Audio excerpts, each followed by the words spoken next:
Essa semana o Ibovespa bateu um novo recorde, fletando com 166 mil pontos. O dólar recuou para 5,36, mostrando uma força surpreendente do real e a inflação, por enquanto, aqui parece sob controle. À primeira vista, o cenário para o investidor brasileiro é o melhor dos últimos anos, mas por trás desses números o jogo é muito mais complexo. Enquanto o mercado celebra uma crise institucional sem precedentes, está se desenrolando lá em Washington, com uma investigação criminal mirando o homem mais poderoso do mercado financeiro global. Nos próximos 3 minutos, vamos mergulhar em dados e fatos e você vai entender por que essa euforia pode ser perigosa e como se posicionar de forma inteligente. Fala investidor, eu sou o Douglas Alcântara e meu compromisso aqui com a geração de investidores é te entregar uma verdadeira análise por trás das manchetes. Hoje vamos fazer uma análise profunda conectando todos os pontos desse cenário macro para que você não seja pego de surpresa. O investidor amador olha apenas o número isolado. O Ibovespa subiu, ele compra. O dólar caiu, ele viaja. O investidor profissional entende como esse contexto por trás da bolsa, quais setores estão puxando a alta e se essa alta é sustentável. E é isso que vamos destrinchar agora, começando pela análise detalhada do cenário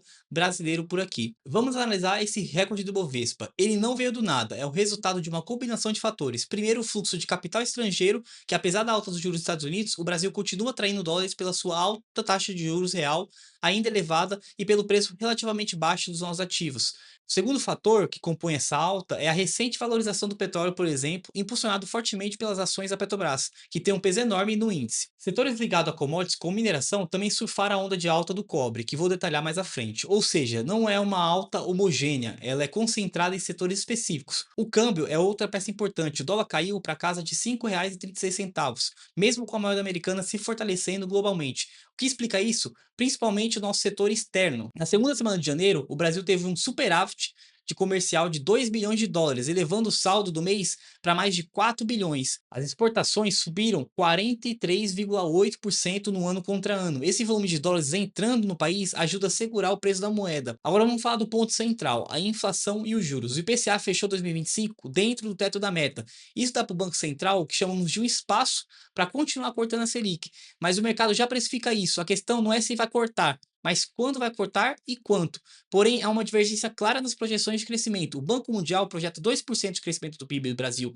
em 2026, já o Ministério da Fazenda está mais otimista com 2,4% de projeção. Essa diferença de apenas 0,4% ponto percentual representa bilhões de reais de atividade econômica e é crucial para a projeção de lucros das empresas. Então veja a complexidade: bolsa em alta, mas concentrada, dólar forte, mas por causa de exportações, o PIB com projeções divergentes. Tentar montar um quebra-cabeça com tantas peças móveis é exaustivo. É por isso que no método ETF Allocation ele baseia na simplicidade e eficiência. Usando um ETF, por exemplo, com o BOVA11, você não precisa adivinhar se o setor financeiro ou de commodities vai performar melhor. Você simplesmente se expõe às melhores empresas do país e captura essa tendência geral do mercado, deixando a complexidade de lado. Agora vamos lá para os Estados Unidos. As bolsas por lá também bateram recordes, mas o diabo mora nos detalhes. O relatório de emprego de dezembro veio com sinais mistos. Foram criados cerca de 50 mil postos de trabalho, um número abaixo das expectativas e o dado revisado de novembro. Já a taxa de desemprego caiu para 4,4%, mas alguns analistas e até mesmo diretores do FED, como Michelle Bowman, já expressaram preocupações de que o emprego pode parecer estável até o momento que deixa de ser. Essa moderação no mercado de trabalho foi o que levou o mercado a recalibrar suas apostas sobre o corte de juros do Fed. A probabilidade de um corte já em março, que era majoritária, caiu drasticamente. Agora o consenso moveu para junho. Isso fez com que os juros dos títulos americanos de curto prazo subissem, refletindo a ideia de juros altos por mais tempo. Apesar disso, as bolsas continuaram subindo, lideradas pela narrativa da inteligência artificial, que impulsionou ações como Intel e a Broadcom. E como vimos, a alta foi ampla, com o índice Small Caps subindo 4%, o sinal que investidores estão dispostos a tomar mais risco por lá. E essa é a grande questão do momento. O mercado de ações parece ignorar o que o mercado de juros está dizendo. A bolsa sobe com euforia enquanto os juros sinalizam a cautela. Na sua opinião, quem está certo? Comenta aqui embaixo. O otimismo da bolsa ou a prudência do juro? Dependendo dos comentários, eu vou fazer um vídeo só sobre essa questão de economia americana, sobre ações e juros americanos. Então, continuando aqui, essa dicotomia entre setores e tamanho de empresas dos Estados Unidos reforça a importância da diversificação. No Carteira Express, a gente ensina a construir uma carteira global que não depende apenas das gigantes de tecnologia, usando ETFs como IVV para grandes empresas e o IJR para small caps. Você participa do crescimento de toda a economia americana, não apenas de uma pequena parte dela, de forma simples e com baixo custo principalmente. E finalmente, vamos aqui aos riscos que podem estragar toda essa festa. Começou uma investigação criminal sobre Jerome Powell, presidente do Fed, E isso é o mais grave. A Euronews e a BBC reportaram que a investigação focada em um projeto de reforma de 2,5 bilhões de dólares foi vista por Powell como uma ameaça e uma pressão do governo. Isso ataca o pilar fundamental do sistema financeiro moderno, a independência do Banco Central. Um FED sob pressão política pode ser forçado a tomar decisões que geram inflação, minando a confiança do dólar. E a reação imediata do mercado foi uma corrida para ativos de proteção como o ouro e a prata, que a gente vê batendo recorde atrás de recorde. Enquanto isso, nas commodities, o petróleo subiu com a tensão lá no Irã e o cobre disparou mais de 6 dólares por libra. A alta do cobre não é apenas por ameaças de greve, mas está ligada principalmente à tese de transição energética que demanda quantidade enorme do metal. E para trazer também o risco para o nosso quintal, tivemos o caso Azul. A empresa fez uma reestruturação complexa que envolveu a emissão de 1,45 trilhão de novas ações. O resultado foi uma diluição massiva dos acionistas.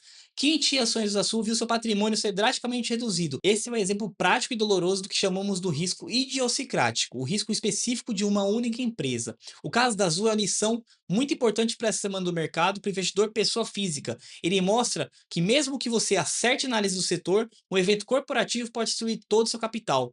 É para anular esse tipo de risco que o método ETF Allocation foi criado. Em vez de você tentar escolher a melhor ação, você compra o mercado inteiro através de um ETF. Você pode até não ter ganho explosivo em uma única ação, mas você tem certeza que evita essa ruína com um evento como o da Azul pode causar. Portanto, o resumo da semana é um otimismo visível do preço dos ativos, tanto no Brasil quanto nos Estados Unidos, mas sob a superfície temos uma economia brasileira com crescimento incerto, uma política de juros americana que foi adiada e o mais grave, um risco institucional real sobre o banco central mais importante do mundo. O momento é de aproveitar a maré, mas com colete salva-vidas bem ajustado. E se você quer entender como montar esse colete salva-vidas para sua carteira usando a diversificação global para se proteger dos riscos como o do Fed e da Azul, eu recomendo fortemente que você conheça o Carteira Express. Lá eu te guio na construção de uma carteira global diversificada com ETFs, ideal para você navegar cenários complexos como o atual. O link está aqui na descrição. Obrigado por me acompanhar nessa análise profunda. Se inscreve aqui no canal, ativa o sininho para não perder toda semana esse panorama semanal com todo o resumo do mercado e todos esses detalhes aqui para você.